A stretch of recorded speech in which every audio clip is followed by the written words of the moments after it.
गाँव में बच्चे का माहौल ठीक था, ना किसी से लड़ाई हुई है, ना किसी से झगड़ा हुआ है, ना कोई डकैती किया है, ना कोई चोरी किया है। एक दाना एक छेमी किसी का इसने तोड़ा नहीं है। पढ़ने में ठीक था, गोपाल सरस्वती में पढ़ता था।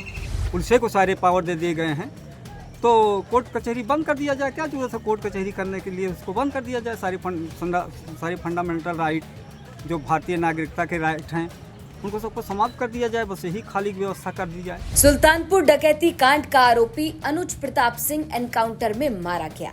अनुज प्रताप सिंह के खिलाफ टोटल 2 केस थे। एक सुल्तानपुर डकैती मामला और दूसरा गुजरात के सूरत में एक बैंक में लूट का मामला। एनकाउंटर के बाद सवाल ये कि आखिरकार अनुज प्रताप सिंह के गांव में उसका कैसा व्यवहार था। अनुज प्रताप सिंह को लेकर उसके गांव वालों का उसे लेकर क्या कुछ कहना है। मंगलवार को अनुज सिंह का अंतिम संस्कार उसके गांव अमेठी के जनापुर में हुआ, जिसमें लोगों की भारी भीड़ जमा हो गई।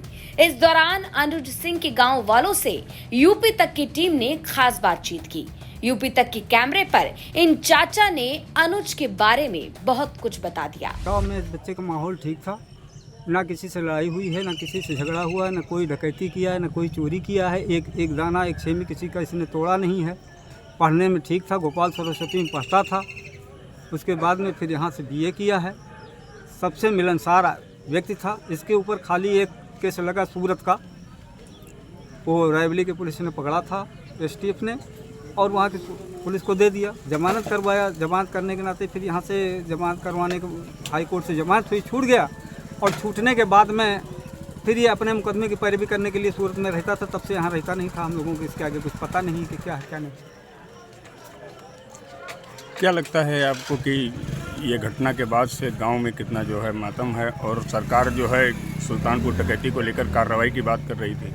हम कार्रवाई के संबंध में ये चाहते हैं, अगर कार्रवाई करनी चाहते हैं तो जो फंडामेंट जो राइट हैं वो मतलब जो है आम पब्लिक बॉडी के, उनका जो है हनन ना किया जाए तो ठीक रखा जाए। अगर सारे पावर से इन्हीं को है, पुलिस को सारे पावर दे दिए गए हैं, तो कोर्ट कचहरी बंद कर दिया जाए। क्या जरूरत है कोर्ट कचहरी करने के लिए? उसको बंद कर दिया जाए। सारी फंडामेंटल राइट जो भारतीय नागरिकता के राइट हैं उनको सबको समाप्त कर दिया जाए। बस यही खाली व्यवस्था कर दी जाए।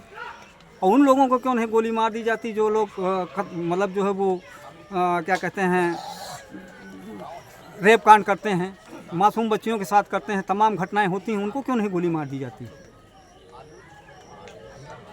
न्याय सबको मिलना चाहिए ना। न्याय का पूरे हिंदुस्तान के जितने नागरिक हैं सबको पावर है न्याय करने का, न्याय मांगने का, सारे लोगों को अधिकार। तो मैं तो ये कहता हूँ, अगर अपराधी हैं तो मैं अपराधी का साथी नहीं हूँ, लेकिन न्याय का साथी जरूर हूँ।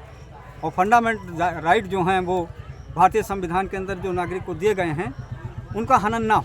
अनुज प्रताप सिंह के गांव के चाचा का कहना है कि अनुज का व्यवहार गांव में एकदम ठीक था, ना कोई झगड़ा ना कोई लड़ाई। चाचा ने बताया कि अनुज सिंह पढ़ाई में भी बहुत अच्छा था। अनुज सिंह के अंतिम संस्कार के दौरान मौजूद लोगों में भारी गुस्सा नजर आया। लोगों ने पुलिस के एनकाउंटर एक्शन पर बड़े सवाल खड़े किए।